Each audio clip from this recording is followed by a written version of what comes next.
Dan dari Sorong kita terbang ke Merauke, sudah ada Kathleen Romera. Selamat siang Kathleen, bagaimana dengan di Merauke, ada cerita menarik apa? Selamat siang Desi. Dari Merauke kami punya dua informasi menarik untuk cerita Nusantara hari ini. Langsung saja kita ke informasi yang pertama. Saudara, pemerintah Provinsi Papua Selatan bersama Forkopimda menggelar rapat koordinasi keamanan terkait meningkatnya kasus kriminal di Papua Selatan, terutama di Merauke. Pemerintah akan melakukan sejumlah upaya, salah satunya mengendalikan minuman keras yang menjadi pemicu utama angka kriminal di Papua Selatan. Pemerintah merespon meningkatnya angka kriminalitas di Papua Selatan, khususnya Merauke, ibu kota provinsi, dengan menggelar rapat koordinasi keamanan. Rapat bersama Forkopimda ini membahas sejumlah persoalan keamanan yang meningkat dalam beberapa waktu terakhir.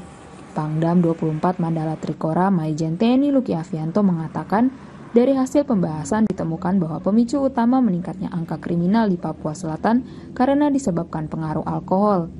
Sehingga pemerintah menempuh langkah jangka pendek dan panjang dalam pengendalian peredaran miras. Rapat Forkopimda dipimpin oleh Pak Gubernur dengan semua komponen yang ada. Kita membahas beberapa kejadian keamanan di wilayah Kabupaten Merauke ini, dan sudah diambil beberapa kesepakatan, khususnya hal yang menonjol adalah tentang miras. Jadi perlu pengendalian miras di wilayah kita ini, karena banyak kejadian-kejadian yang berkaitan dengan keamanan ini disebabkan karena miras. Sementara Gubernur Papua Selatan mengatakan jika dalam waktu dekat Gubernur Papua Selatan akan mengeluarkan Perbup terkait pembatasan dan pengendalian dan pengawasan distribusi hingga penjualan miras. Selain itu, Pemprov juga akan batasi izin keramaian dan tempat hiburan malam hingga situasi kembali kondusif. Sedangkan tahun ini, kasus pencabulan itu sudah berkurang, tapi yang meningkat itu kasus-kasus kriminalitas, pengeroyokan, penganiayaan itu yang paling banyak di kepolisian dan kejaksaan.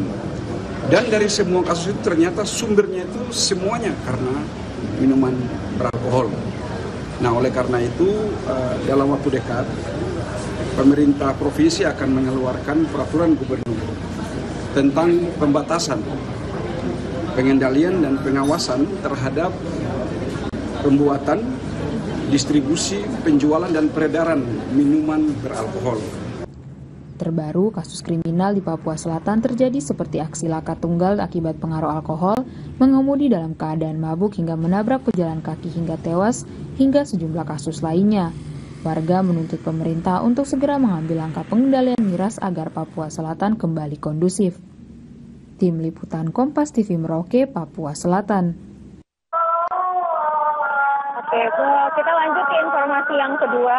Datang dari dunia kuliner, bermula dari kebutuhan keluarga di tahun 2020, bubur ayam ngapak kini tak pernah sepi pembeli. Dengan harga yang terjangkau dan cita rasa khas Jawa Tengah, bubur ayam ngapak menjadi pilihan favorit warga Merauke untuk sarapan setiap pagi. Usaha yang awalnya dirintis untuk memenuhi kebutuhan keluarga ini kini berkembang menjadi salah satu kuliner pagi yang ramai dikunjungi. Warung bubur ayam ngapak yang berlokasi di Jalan Raya Mandala Muli setiap pagi hari selalu menjadi tujuan sarapan oleh masyarakat Merauke. Nama ngapak dipilih karena sang pemilik berasal dari Purwokerto, Jawa Tengah, sehingga ingin membawa ciri khas daerah asalnya ke Merauke. Lina, pemilik warung bubur ayam ngapak, menyebut usaha ini dirintisnya sejak tahun 2020 dan setelah mencoba usaha lainnya ternyata berjualan bubur ini mendapat respon baik dari masyarakat. Lina mengaku bahwa resep bubur ayam miliknya diperoleh secara otodidak dan tidak meniru resep siapapun. Dalam sehari dapat menjual lebih dari 200 porsi bubur ayam. Harga seporsi bubur ayam dibanderol seharga Rp17.000 dengan topping ayam suwir, telur rebus, dan semangkok kuah.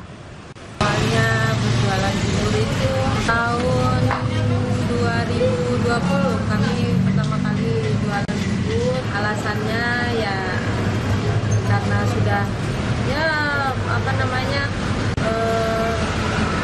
mencoba usaha apa saja sudah dicoba, ya kebetulan dengan mencoba jualan bubur ini respon masih kepada masyarakatnya sangat baik.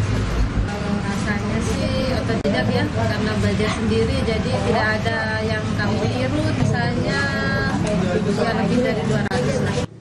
Salah satu pelanggan, Teddy Junaidi, mengaku kerap mampir ke warung bubur ayam untuk membeli bubur sebelum berangkat kerja. Bisa dikatakan sering, seminggu 3 kali. Kebetulan saya pecinta bubur ayam. Sebelum berangkat kerja saya pasti mampir. Apalagi kalau berpergian di luar, pasti saya mampir sini. Karena saya bujang bubur Jawa. Karena saya kerja sama kan bubur Jawa dan Jawa. Yang punya kan orang Jawa ya. Gampang. Ada rasa dan pas. Hal senada juga disampaikan oleh pembeli lain, Yuni. Ia menyebut sering membeli bubur ayam ngapak buat sarapan dan cita rasa bubur ayam ngapak cocok dengan lidahnya serta harganya cukup terjangkau. Biasanya saya kesini jam-jam 7-8 buat sarapan pagi. Cocok, rasanya enak dan gurih. Untuk harganya sih cukup terjangkau ya. Dengan kerja keras dan ketekunan, bubur ayam ngapak kini menjadi salah satu kuliner favorit warga Merauke, membawa cita rasa khas Jawa Tengah ke ujung timur Indonesia. Kathleen Romera, Kompas TV Merauke, Papua Selatan. Itu dia dua informasi menarik dari Merauke. Kembali ke studio. Baik, terima kasih Kathleen Romera dan juru kamera Syarif Jimar dari Merauke, Papua Selatan. Dan tadi sebelumnya sudah ada Ece Dias dan juru kamera Flora Batlayeri dari Sorong, Papua Barat Daya. Selamat siang, selamat bertugas kembali.